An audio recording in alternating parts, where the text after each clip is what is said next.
ഈ കാണുന്ന വള്ളിയാണോ എന്റെ ജീവിതം മാറ്റിമറിക്കുന്നത് നമുക്ക് ഇന്ന് കണ്ടറിയാം. Day 5 of starting my own business. കഴിഞ്ഞ വീഡിയോ ഉണ്ടോ മനസ്സിലാവും, ഞാൻ ഇതിന് ആവശ്യമില്ലാതെ പൈസയുടെ സ്റ്റിക്കർ അടിച്ചത്. അപ്പൊ ഇന്ന് 5ാമത്തെ ദിവസം ഞാൻ പുതിയതായിട്ട് കൊണ്ടുവന്നതാണ് പയർ കേട്ടോ. പയർ നന്നായിട്ട് ക്ലീൻ ചെയ്ത് വാഷ് ചെയ്ത് കട്ട് ചെയ്ത് പാക്ക് ചെയ്ത് സെറ്റ് ആക്കിയിട്ടുണ്ട് കേട്ടോ.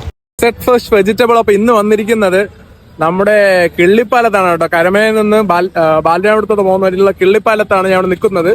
കറക്റ്റായിട്ട് പറയണമെങ്കിൽ ഈ കാണുന്ന മാരുതി സുസുക്കിയുടെ നേരെ ഓപ്പോസിറ്റ് ആണ് കേട്ടോ. 5 മണി തൊട്ട് 8 മണി വരെ ഈ കാണുന്ന കിള്ളിപ്പാലം സ്പോട്ടിലാണ് കേട്ടോ. നിർഭാഗ്യം വെച്ചാൽ ഒന്നും വിറ്റിട്ടില്ല. പിന്നെ ഒന്നും നോക്കിയില്ല കേട്ടോ, പയ്യെ സ്പോട്ട് മാറ്റി. ഇവിടെ നിന്നും ഒരു 100 മീറ്റർ മാറി ഈ കാണുന്ന ടീ ടൗൺ എന്നുള്ള ടീ ഷോപ്പിന്റെ അവിടെ അടുത്ത സ്പോട്ട് ഇട്ടിരിക്കുന്നത് കേട്ടോ. ഇവിടെ അത്യാവശ്യം നല്ല തിരക്കുണ്ട്. ഇനിയിപ്പോൾ എത്രയൊക്കെ ലേറ്റ് നൈറ്റ് ആയാലും ഇവിടെ നിന്ന് മൊത്തം സാധനം വിറ്റിട്ടേ ഇസഡ് ഫ്രഷ് വെജിറ്റബിൾ വീട്ടിൽ പോകത്തുള്ളൂ. അപ്പോൾ ഇനി അടുത്ത വീഡിയോയിൽ നമുക്ക് കാണാം ഇത് മൊത്തം വിറ്റ് പോയിട്ടുണ്ടോ അതോ ഇസഡ് ഫ്രഷ് വെജിറ്റബിൾ ഇതോടെ അവസാനിക്കുമോ.